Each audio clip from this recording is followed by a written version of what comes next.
Hello, hello, hello, and welcome back to my channel, you guys. Welcome back to the Wrappedinscraps family.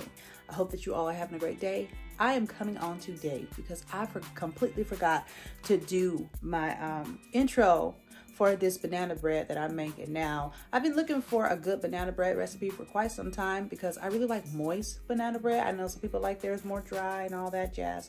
I like mine really kind of moist and a little bit more dense than regular banana bread. So I found this recipe. I will link all that stuff down below, okay? And I just wanted to share it. So here we go. And so you guys, like I previously stated, I will have the recipe down in the description box below, okay? So let's get started. First, of course, you know you need bananas, okay? So I've already mashed those and put those to the side. Next, you're gonna need 2 eggs. So I'm using my KitchenAid today because that's the most quickest, easiest way to go about this. Next, you're going to need 1 cup of sugar. And to that, you're going to add in your 1/2 cup of butter and or margarine. And of course, you're going to whisk these products together.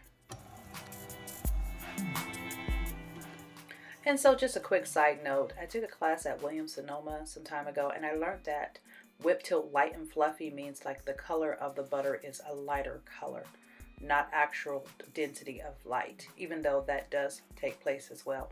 Just a quick tidbit for those who may not have known that.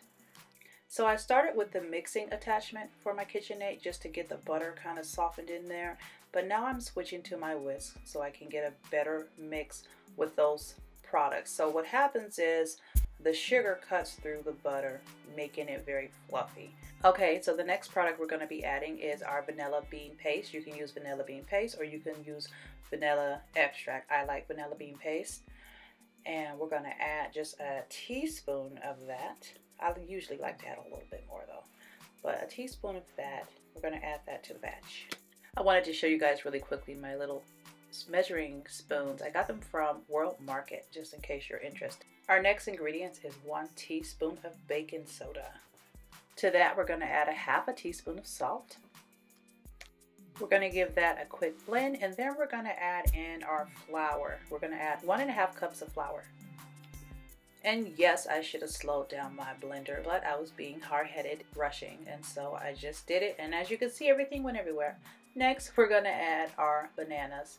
Now, I really should have added my bananas last, you guys, but I didn't. I added them just then and gave it a quick little blend. And on to the sour cream. 1/2 cup of sour cream, you guys. This is what's going to give it all that good moisture, okay? So don't forget to add this. So for the remaining of this recipe, I'm going to mix it by hand. Now, I'm doing this because you don't want the bananas to get too mixed. Now, I really enjoy walnuts, so that's what I'm adding to mine. You're going to add 1/2 cup of chopped walnuts if that's what you prefer to do. Okay, so I add the walnuts and then I give it a really quick mix. You don't want to over mix it, otherwise the bananas will cause your bread to be a little bit more tough. Okay, so I really should have added the sour cream before adding the bananas. The bananas should be the last thing you mix aside from the walnuts. After adding all these ingredients, you're going to give it a nice little mix. Next, you want to set your oven at 350 degrees and spray your loaf pan, or in my case, I'm using cornbread pan, and bake for 1 hour.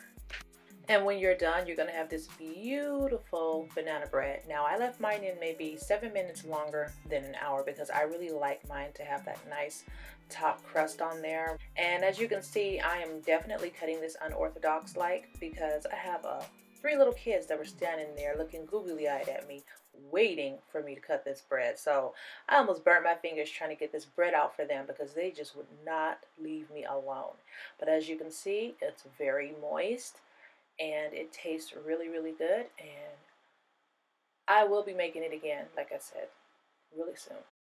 Now, I did already slather on a nice amount of butter, as you can see on the top, kind of glazing the top of it. And you guys, my whole house smells so good. And so you guys, that was the banana bread. I completely forgot to show myself tasting a piece, but I ate it. It didn't last. It didn't even last to the end of the day. As a matter of fact, Honey came home from work and he was like, y'all didn't even save me a piece. I think there's like one piece left. There was one piece left. So it was really, really, really good. I enjoyed it. The kids enjoyed it. Hubby enjoyed it. I'm gonna have to make another batch. And the good thing is it didn't take long. It's a quick thing to make it, so it wasn't hard. So I'm gonna make some more probably before the end of this week, which is tomorrow or Sunday. So probably Saturday morning I'll make some to go with some bacon and eggs. Ooh, that'd be good. So I'm gonna probably do that. In the meantime, I'm doing a lot. Actually, I can't say I'm not doing much. I'm homeschooling kids right now. You see this stuff over here. I got to help them decor their tree today. I got a lot of stuff going on. I'll talk to you guys later. I hope that you are having a good day. Stay happy, stay loving God, stay loving you, stay loving life. And I will see y'all next time. All right? Bye, guys.